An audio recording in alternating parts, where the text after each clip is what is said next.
ये बात अलग है कि तुम न बदलो मगर जमाना बदल रहा है।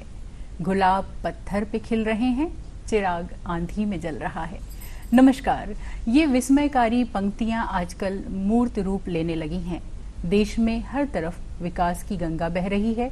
उसी में से एक है अपने काशी क्षेत्र में कई अभूतपूर्व प्रयास किए जा रहे हैं और हम विशेषकर आज बात करेंगे पर्यटन उद्योग के बारे में। और हमसे अपनी जानकारी को साझा करने के लिए हमारे साथ मौजूद हैं क्षेत्रीय पर्यटन अधिकारी श्री कीर्तिमान श्रीवास्तव जी।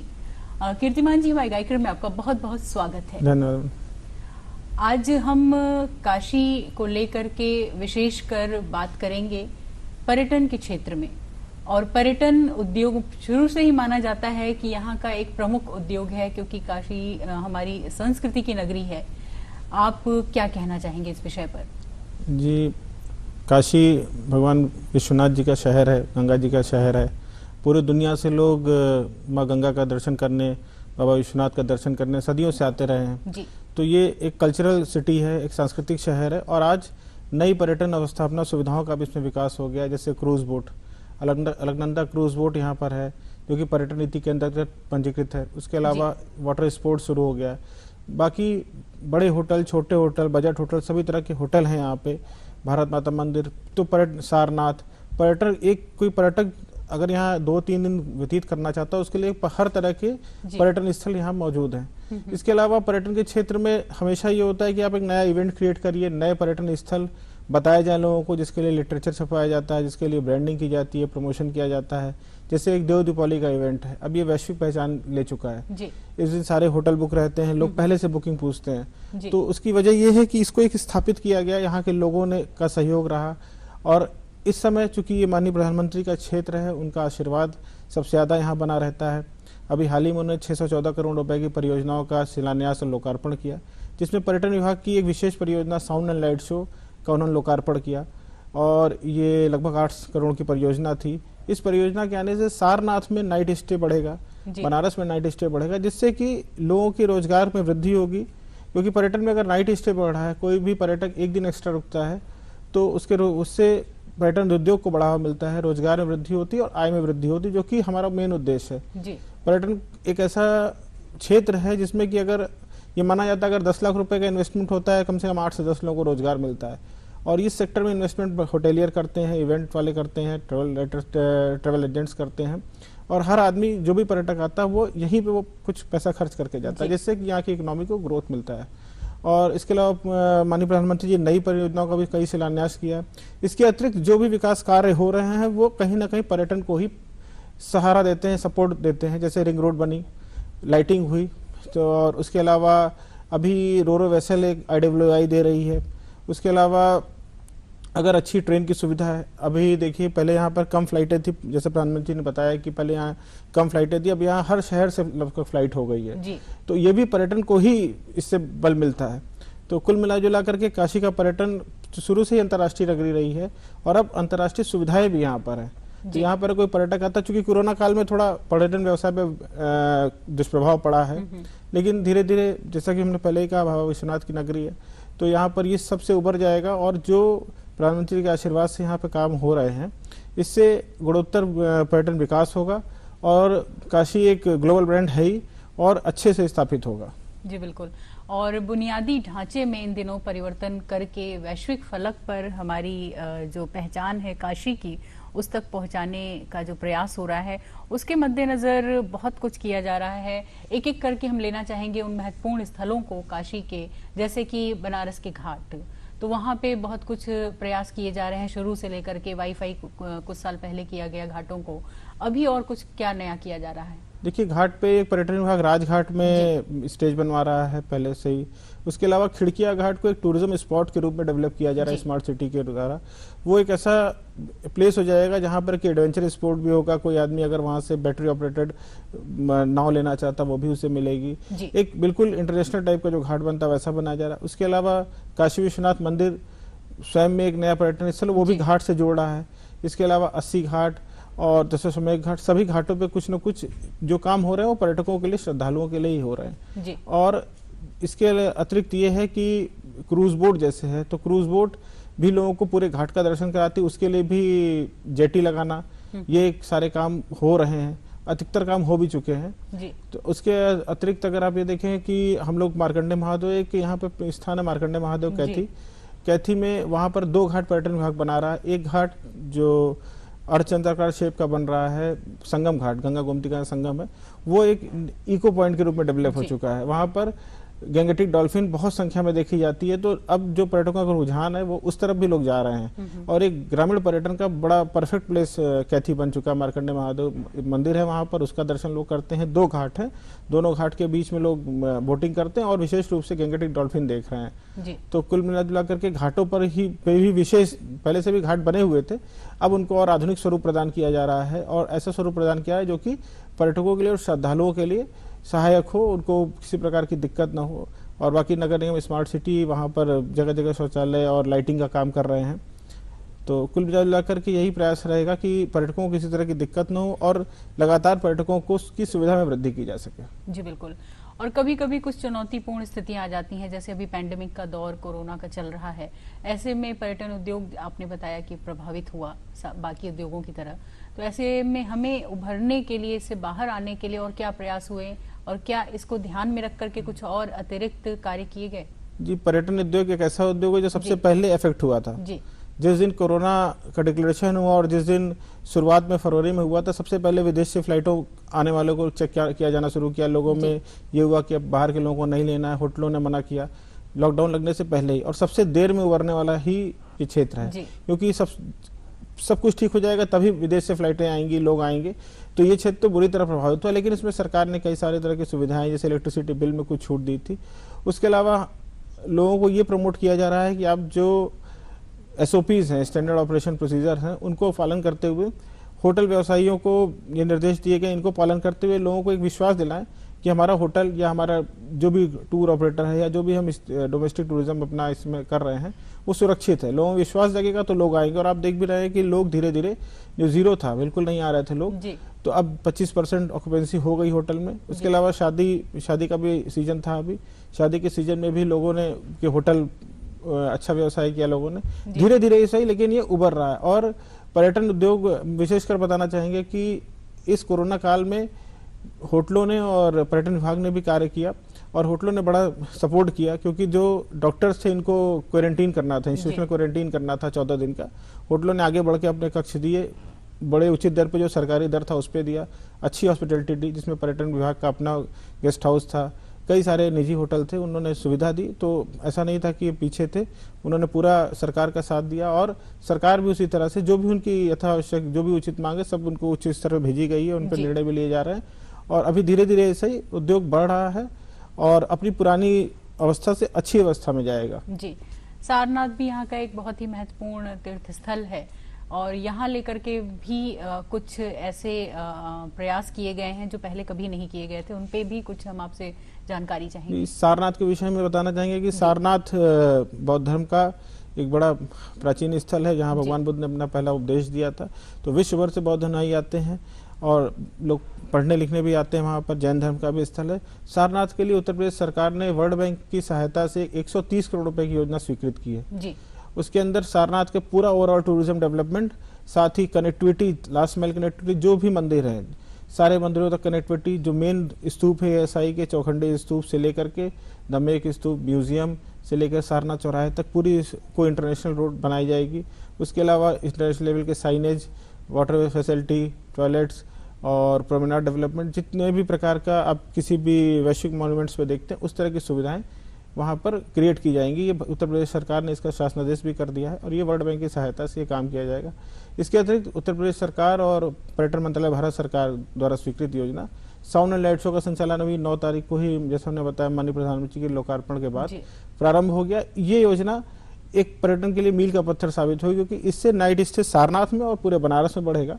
और ये sound and light show normally हर जगह होता है और ये योजना सारनाथ के धम्मेक स्तूप है, इसके बारे में लोगों को बड़े रोचक ढंग से परिचित कराएगी। बहुत धन्यवाद देना चाहेंगे कि आपने बहुत ही कम समय में काशी के पर्यटन उद्योग के बारे में हमें ज्यादा से ज्यादा जानकारी देने का प्रयास किया और उम्मीद करते हैं कि हमारी जो काशी नगरी है वो ऐसे ही उत्तरोत्तर विकास करती रहेगी और अपनी पहचान को कायम रखेगी। तो इसी उम्मीद के साथ कि कुछ नई जानकारियों के साथ एक बार फिर होगी आपसे मुलाकात। दीजिए इजाजत, नमस्कार।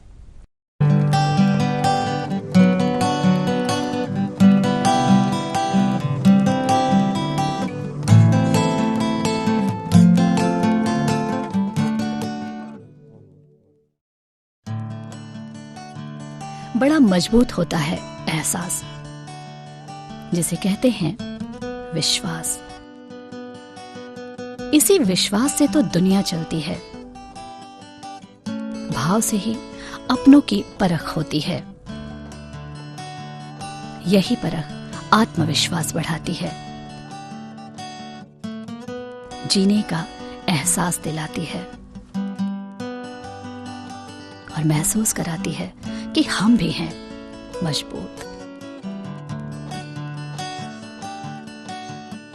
शारीरिक असहजता स्वयं दिव्यांगजनों को ही नहीं बल्कि दूसरों को भी उनके दर्द की अनुभूति कराती है और इनके बिना शब्द के भाव दिलो दिमाग में घर कर जाते हैं। कुछ कर जाने का जज्बा तो है इनमें, हिम्मत भी है, लेकिन रह जाता है। दिव्यांगजनों के इरादों की नींव पक्की हो तो चुनौतियां दम तोड़ देती हैं। मिलती है सफलता, कोई उंगली पकड़ एक सहारा तो दे। इसी उद्देश्य के साथ केंद्र सरकार सुगम्य भारत अभियान के जरिए दिव्यांगों के पुनर्वास कार्यक्रम को आगे बढ़ा रही है, जिनमें मुख्य बिंदु हैं स्वास्थ्य और शिक्षा। सामान्य तौर पे जो सरकार जो चला रही है वो भौतिक पुनर्वास से संबंधित, जैसे कि दिव्यांग पेंशन योजना है, कृत्रिम अंग एवं सहायक उपकरण वितरण योजना है, दिव्यांगजन शादी अनुदान योजना है, दिव्यांगजनों के स्वरोजगार के लिए दुकान संचालन एवं निर्माण योजना है, शल्य चिकित्सा अनुदान योजना है। शल्य चिकित्सा में हम सर्जरी करके दिव्यांग का निवारण वगैरह करते हैं। तो इस प्रकार भौतिक पुनर्वास से संबंधित पूरे पैकेज के तौर पे हम उनके लिए योजनाओं का संचालन कर रहे हैं। समुदाय आधारित पुनर्वास कार्यक्रम को सफल बनाने के लिए सरकारी व गैर सरकारी संस्थाएं प्रयास कर रही हैं, जिससे कि शुरुआती समय में ही दिव्यांग बच्चों को आवश्यक सुविधाएं मुहैया कराकर उनका आत्मविश्वास बढ़ाया जाए।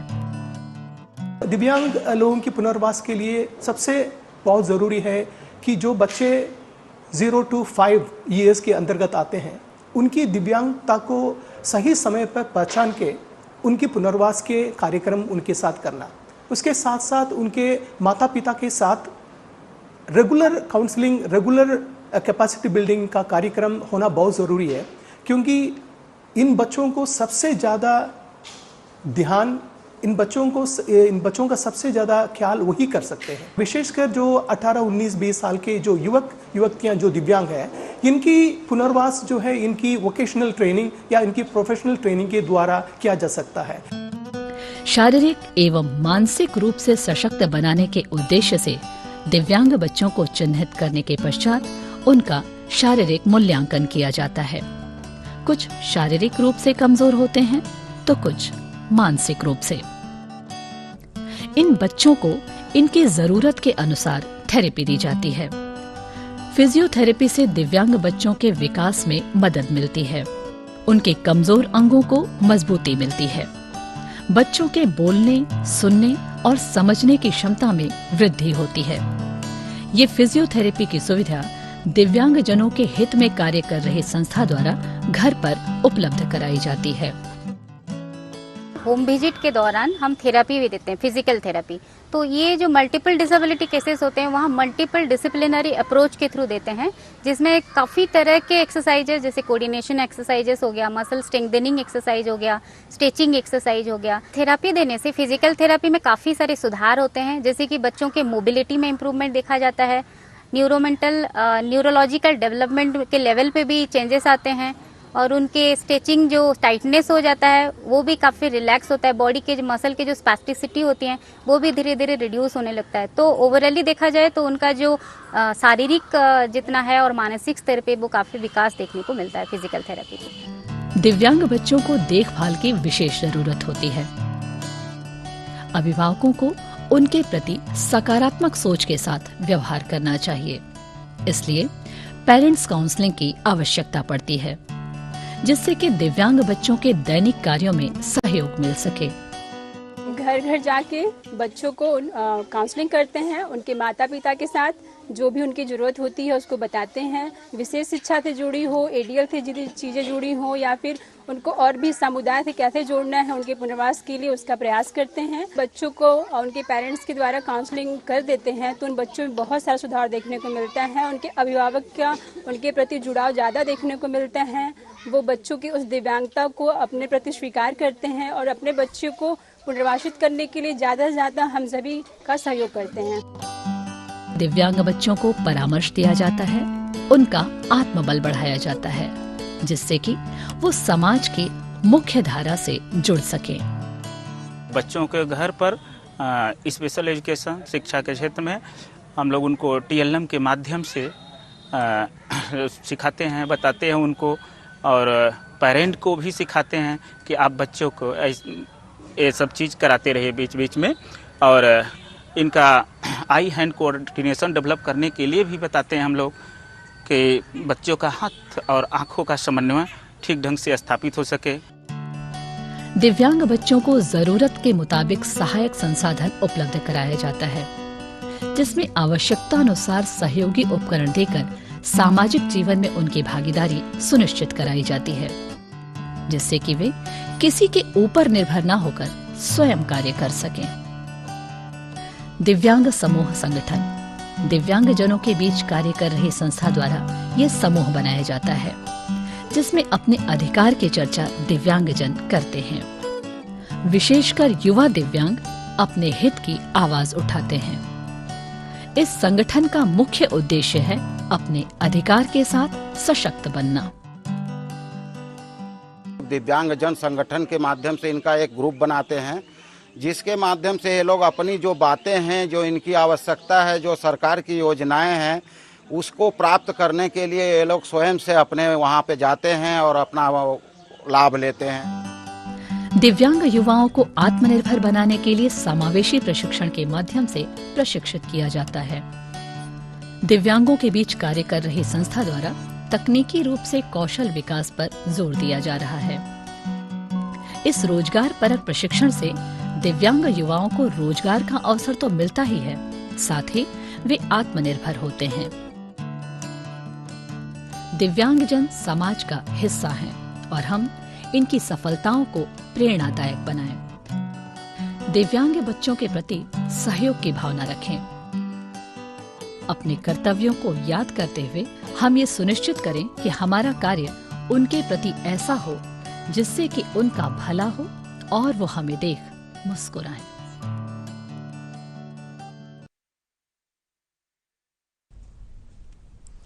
नमस्कार, दूरदर्शन के इस कार्यक्रम में सभी दर्शकों का स्वागत है।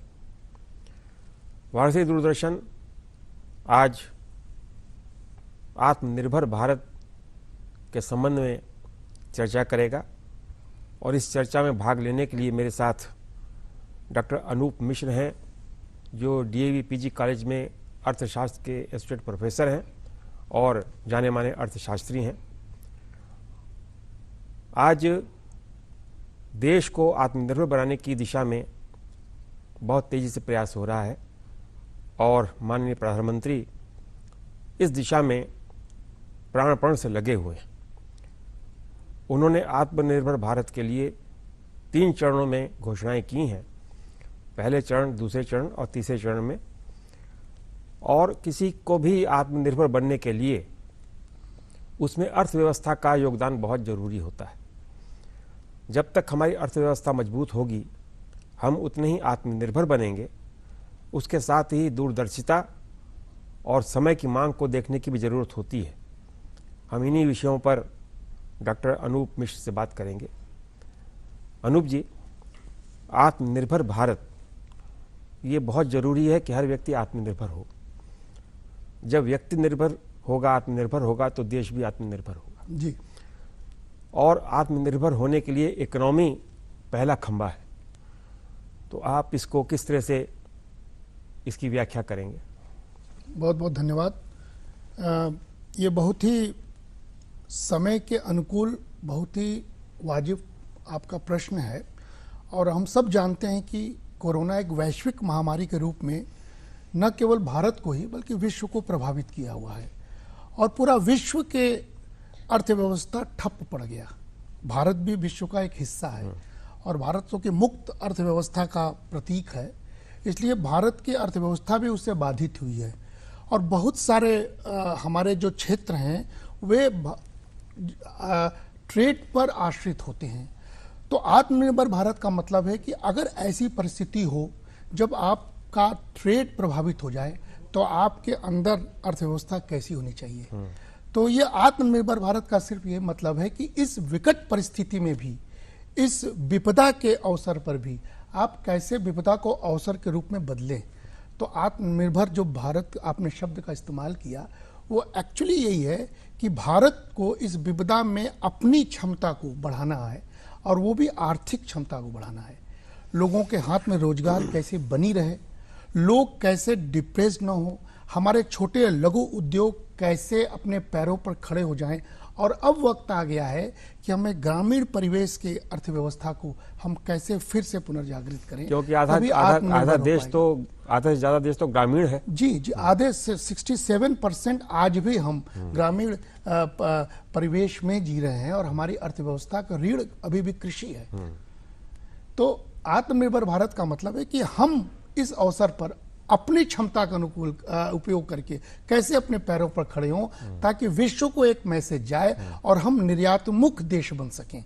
अभी तक हम आयात पर निर्भर करते थे, अभी तक बहुत सी वस्तुएं हमारे यहाँ आती थी जिस पर हम आश्रित होते थे, लेकिन कोरोना ने ये सिखाया कि अगर हम अपने ऊपर आश्रित न होंगे, हम अपनी दवाई न बनाएं, हम अपने पीपीई किट्स न बनाएं, हम अपने सैनिटाइजर अपने यहाँ न बनाएं, हम अपने वस्त्र अपने यहाँ न बनाएं, तो हम ऐसी अवस्था में हमारी अर्थव्यवस्था भी फंस जाएगी और हमारी अस्मिता भी फंस जाएगी। इसलिए आत्मनिर्भरता को अगर अर्थव्यवस्था के साथ जोड़ेंगे आप तो अस्मिता और अर्थव्यवस्था एक साथ हम जोड़ के देखना होगा, खास करके इस कोरोना काल में।